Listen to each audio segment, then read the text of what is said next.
China has suspended a significant portion of beef imports from Australia and hinted at the imminent introduction of steep agricultural tariffs, raising pressure on the Australian government just days before it is set to formally propose an international investigation into the origins of the coronavirus pandemic. China appears to be following through on a warning conveyed in April by its ambassador, Cheng Jingye, who said China could stop purchasing key Australian agricultural products if Canberra moved ahead with an inquiry proposal that has become highly sensitive for the Chinese government.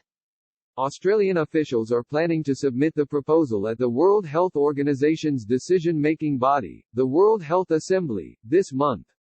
The United States and Britain have backed Australia's move, which could include dispatching international inspectors to Wuhan, the original epicenter of the outbreak. Chinese officials and state media have previously rejected the idea, calling it an old trick orchestrated by the Trump administration to pin blame for the pandemic on China and distract from its domestic failures. China's foreign ministry has recently softened its stance and said Friday it would be open to a joint international review under certain conditions. The effort should take place under the auspices of WHO Director General Tedros Adhanom Ghebreyesus, said ministry spokeswoman Hua Chunying, and only at an appropriate time after the global pandemic is over.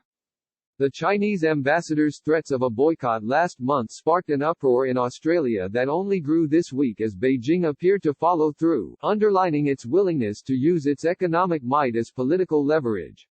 China has previously linked trade with political issues, punishing South Korea over its installation of a U.S. missile defense system and Norway over a decision by a Nobel committee to award the Nobel Peace Prize to dissident Liu Xiaobo.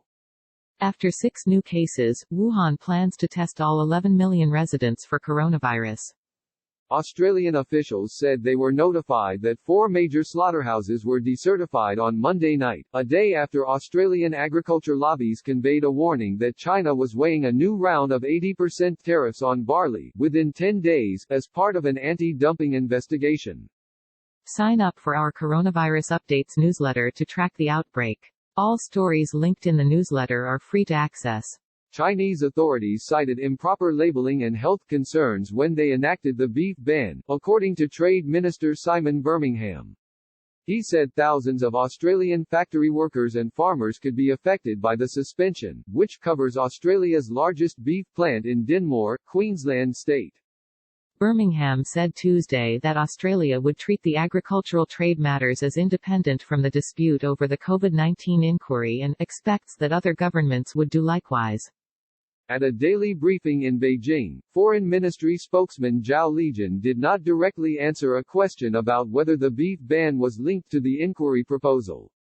He told reporters that the move was made out of concern for the health and safety of Chinese consumers, adding that any attempts to use the virus as a political maneuver would hurt global public health cooperation. China's relations with Australia should be founded on mutual respect and equality, Zhao said. We hope the relevant parties will do more to enhance mutual trust instead of talking one thing while doing the other, he said.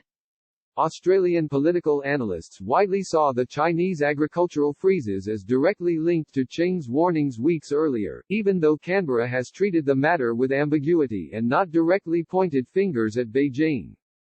China-US stand-by trade deal as coronavirus crisis pushes relations to lowest level in decades.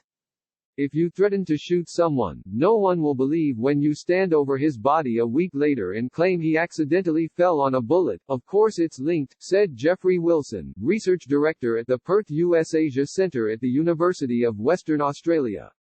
But both sides left an off-ramp. They'll have to talk their way out of this. Others downplayed the immediate possibility of the spat mushrooming into a full-blown trade war.